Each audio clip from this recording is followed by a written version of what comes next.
เงียบเงาเด้อพี่น้องเอ้ยมื้อนี้อยู่ที่เฮือนที่ซ่านเนาะน้องหลาก็ได้ก็ว่าสิมาปล่อยแบะพี่น้องเอ้ยเนาะบรรยากาศอันเที่ยงแล้วพี่น้อง11 โมง 12 โมงแล้วเนาะ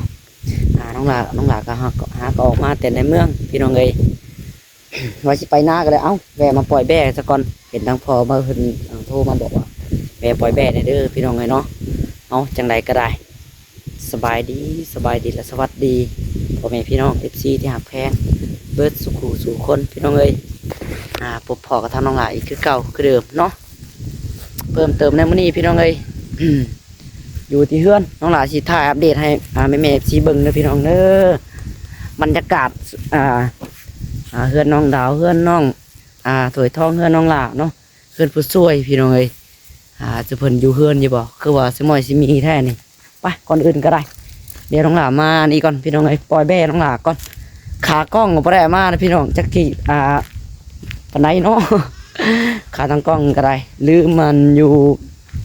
นาพี่น้องเอ้ยขากล้องน้องหลา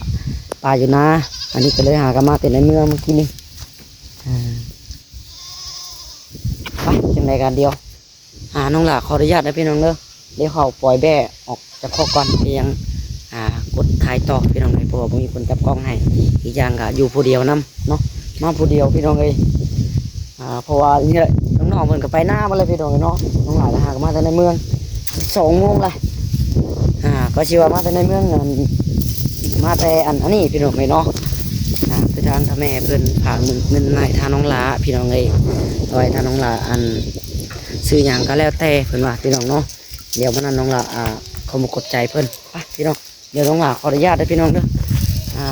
ก็ชีบุมีบนวางกล้องเลยล่ะพี่น้องเลยพี่ขอหยุดกล้องก่อนเนาะแล้วก็ปล่อยแบ่สักก่อนพี่น้องเลยเห็นซีมันเม่นมาอยู่พี่น้องเลยยันเนาะน้องหลาคือปล่อยเขาแบ่หกแท้พี่น้องเลยเนาะก็คือบุมีเวลาน้องหลาก็ได้พี่น้องเลยผู้ใดเวลาว่างๆน้องหลาสิมาอนามัยใหม่พี่น้องเนาะมือเบิ่งปึ๊บนี่เลยโอ้ยลักกระดาษพี่น้องเลยตัวนี้นะก็คือกลับมาอะไรพี่น้องเลยมาแต่เกี่ยวข้าวกินน้ำก็คำแล้วเนาะจักเสียวแห้งมาแต่ใส่พี่น้องเลยเรียกน้องหลาก็ได้ในใจก็อยากเฮ็ดให้มันแล้วนั่นแหละพี่น้องจังไดเนาะกลับมาแต่เกี่ยวข้าวเกี่ยวน้ำก็โอ้ยเบิดเถอะเบิดแห้งเลยย่อแข้งย่อขาก็สิบุขึ้นแล้วล่ะพี่น้องเลยไปนับกันแล้วฟุบไปเดี๋ยวไปปล่อยแบน้องจ้อยก่อนพี่น้องเนี่ยเด้อ2 4 7 ตัวพี่น้องเลยเนาะไปเดี๋ยวขออนุญาตไปปล่อยแบน้องจ้อยก่อนพี่น้องเลยแบน้องจ้อยกับท่านได้ปล่อยได้เพิ่นว่าเนาะนี่เลยพี่น้องบรรยากาศโอ้โธ่เงียบสงบเนาะนี่พี่น้องเลยเงียบสงบเด้อพี่น้องเด้อบรรยากาศ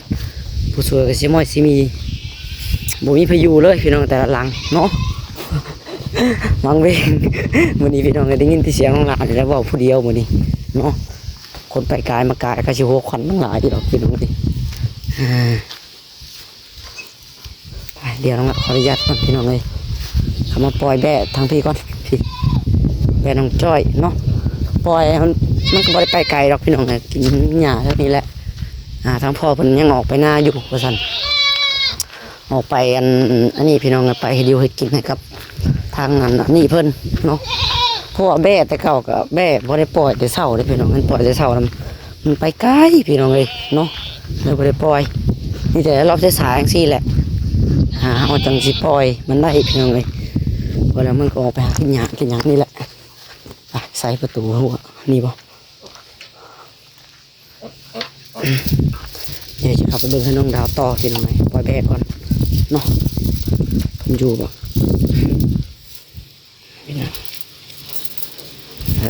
ใจเย็นไหมสิบุออกอะไรทางนี้อยากกินหญ้าอะไรพี่น้องในสายละ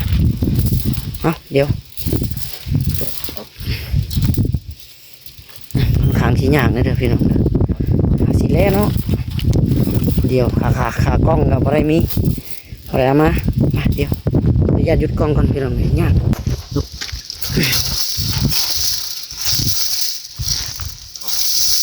นี่ไปมานี่พี่น้องเลยไปน้องจ้อยอันนี้ ต้มงอกไปก่อนแล้วก็มีเนาะเบิ่งพี่น้องมันดองข้ามออกไปพาเถอะ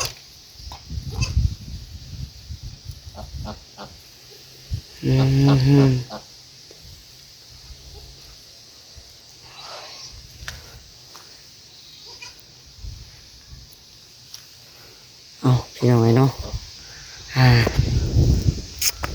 เพื่อนน้องดาวก็กับมิดเด้อพี่น้องเด้อเนาะจากที่แนมเบิ่งพี่น้องเลยสมอยสมีเนาะหามิดอยู่พี่น้องไงมิดซิมมุยพายุซับนั่งก็ได้ เฉลยแน่มึงแต่ซับนี่พี่น้องไงว่าจะเข้าไปหาน้องมันกับเพิ่นพายุเนาะนี่เลยมุยพายุพี่น้องเลยคันมีได้ยินละเสียงเพิ่นน้องว่าขี่รถกายมาเมื่อกี้นี่ก็บ่เห็นไผเนาะ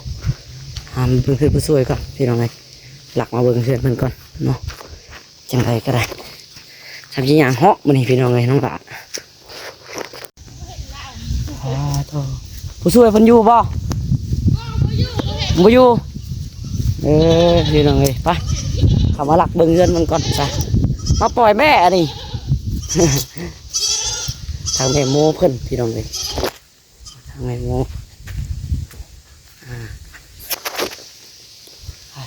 หลอกเบิ่งเล็กน้อยก่อนเพื่อให้ให้FCเบิ่งนำกันเนาะมุ้ยไปอยู่พี่น้องเลยแต่ละหลังไผก็อยู่ให้อยู่หน้าเบิดได้เนาะไปเดี๋ยวกดกล้องหลังก็ได้พี่น้องเด้อพี่น้องเนาะพาต่อขออนุญาตเด้อผู้ช่วยเด้อเนาะเจ้าของเพื่อนมาอยู่ก็ได้เรียบร้อยแล้วพี่น้องเลยไก่เพิ่นต้องผู้ช่วยชีวามาหลักเครื่องจากเนาะนี่มาตรวจสอบความเรียบร้อยเพิ่นกันพี่น้องเลย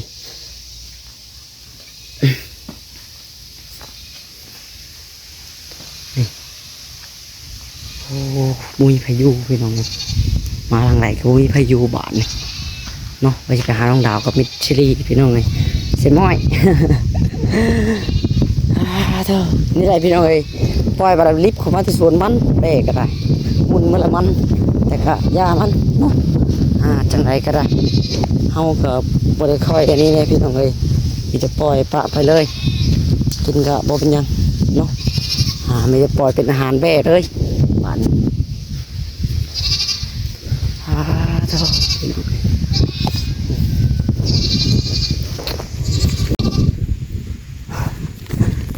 วายเนาะ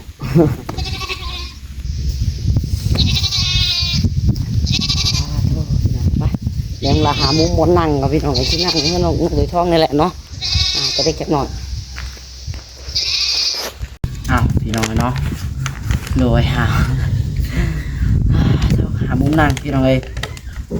คือทางทำแม่เป็นฝากเงินมาให้ทางน้องหลาพี่น้องเนาะเมื่อนี้พี่น้องเลยกับว่า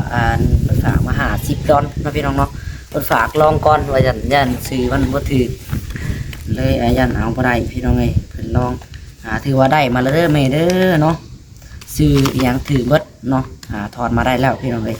ทางแม่เป็นฝากเงินมาให้50นะพี่น้องเนาะ$50ก็สิได้ตกเป็นเงินอันนี้เฮาพี่น้องเลยได้เท่าไหร่